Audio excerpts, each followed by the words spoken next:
What's up, everybody? All right, today we're going to be drilling the track sensor pearl.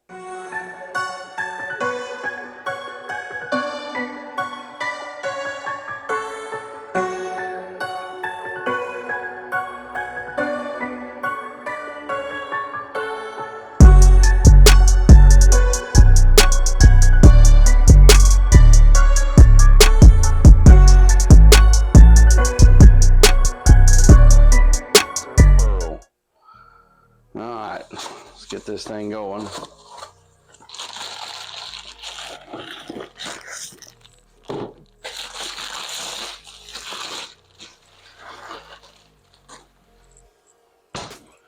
Get the little sticker off. Okay, this is supposed to be for drier lanes, and the center we bowl out of seems like lately they're hooking a lot. So I've got some other weak stuff. I wanted to add this to my addition, and I got league tonight, so I'm gonna punch it up before league tonight.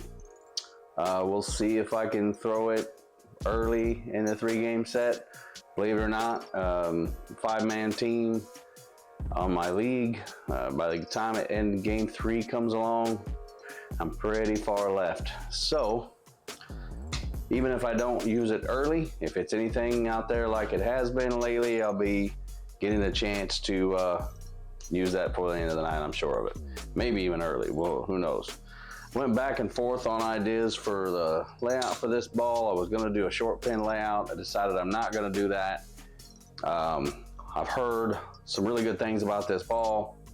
I want a chance to see what it's gonna do with maybe a more typical layout that I use for my symmetrical pearls. So today I'm gonna go with 50 by 4.5 by 35. I think I've done some recent balls exactly like that. It is okay to repeat layouts on bowling balls, just so that we're clear, on my opinion at least, on what these bowling balls with layouts do. Each bowling ball is going to have its own characteristic.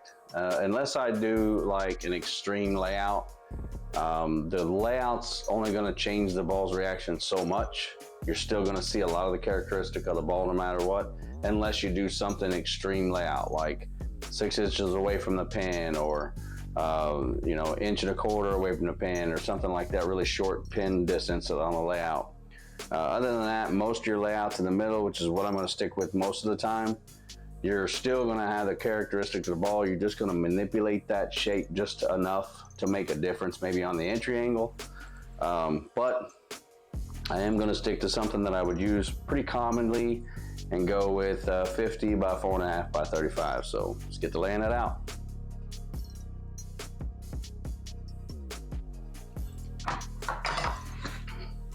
Okay, fingers are going to go about here, thumb's going to go down here. That's going to be the layout. Pretty common layout for me, pretty common layout for a lot of people. Obviously with your PAP, depending on your PAP, it's going to look different depending on you, but for me, this is what this ends up at, being 50 by 4.5 by 35. So now it's time to get drilling.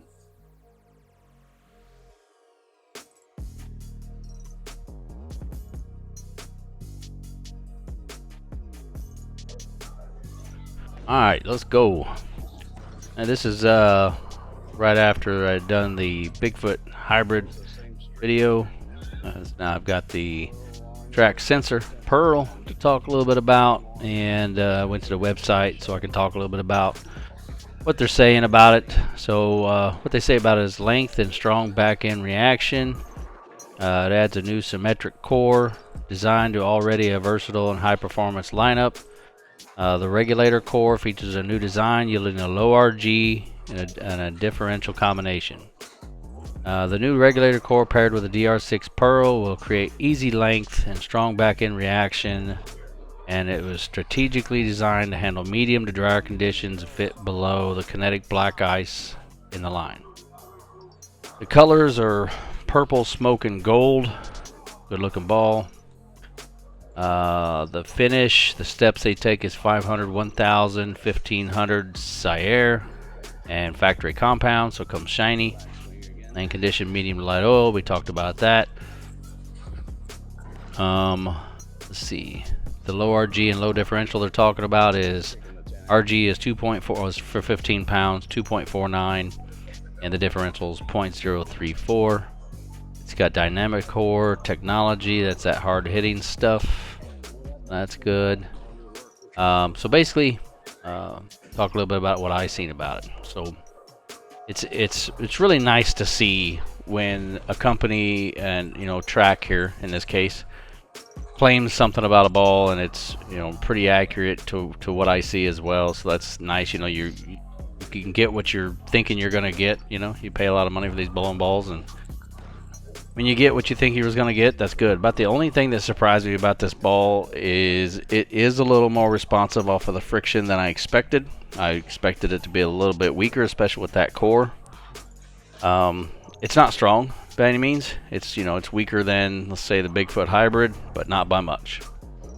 I believe in some cases with some people, maybe they'll see a bigger difference. There's a lot of variables that come into play.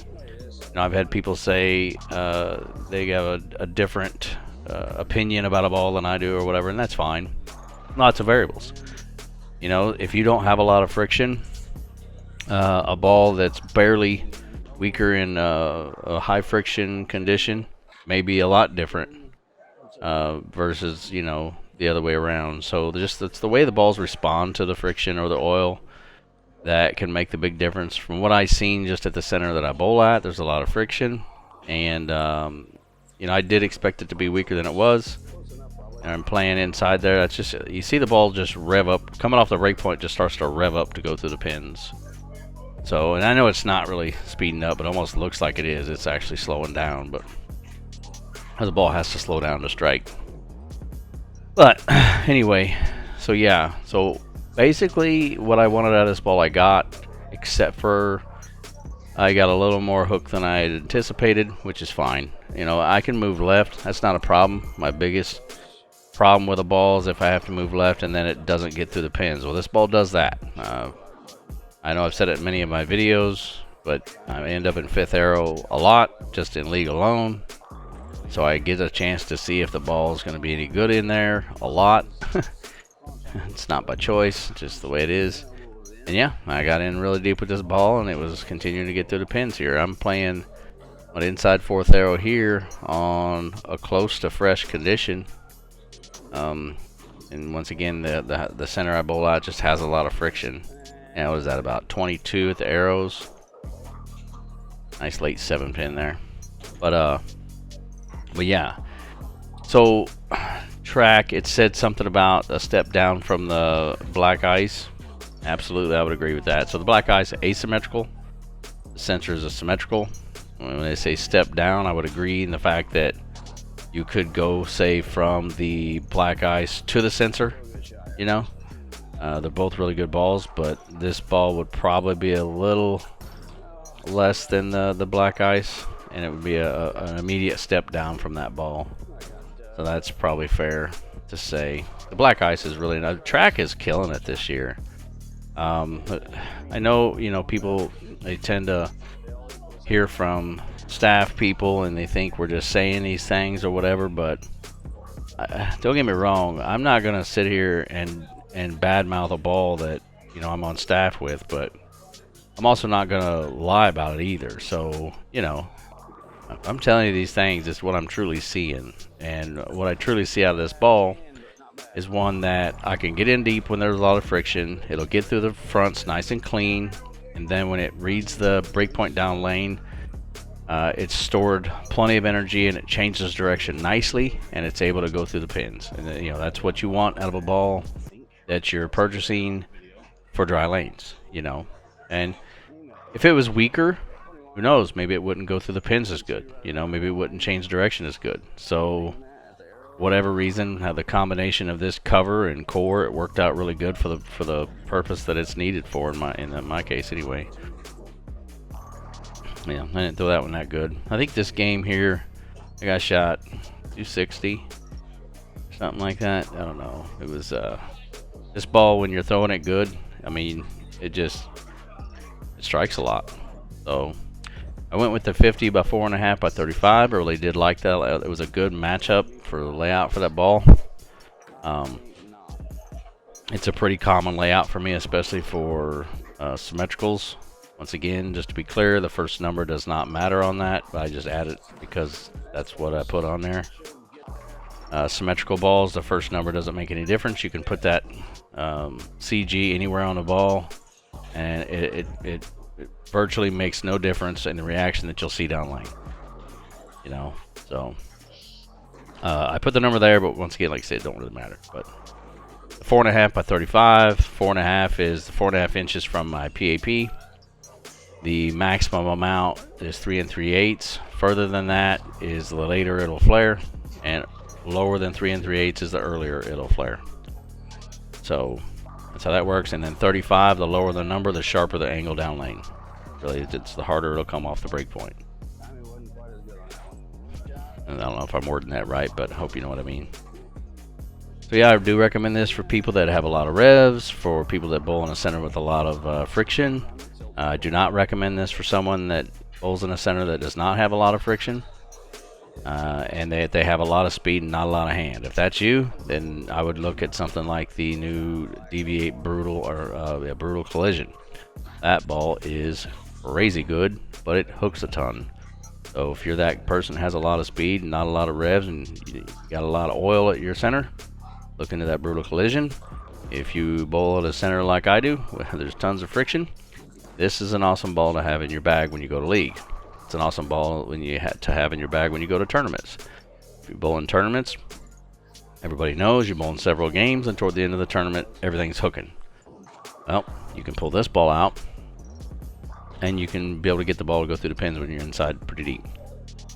Make sure you're supporting your local pro shops. Shout out to Patrick Martinez. He appears here at the end of the video making fun of me for my 10 pin that I leave. You'll get to see that shortly.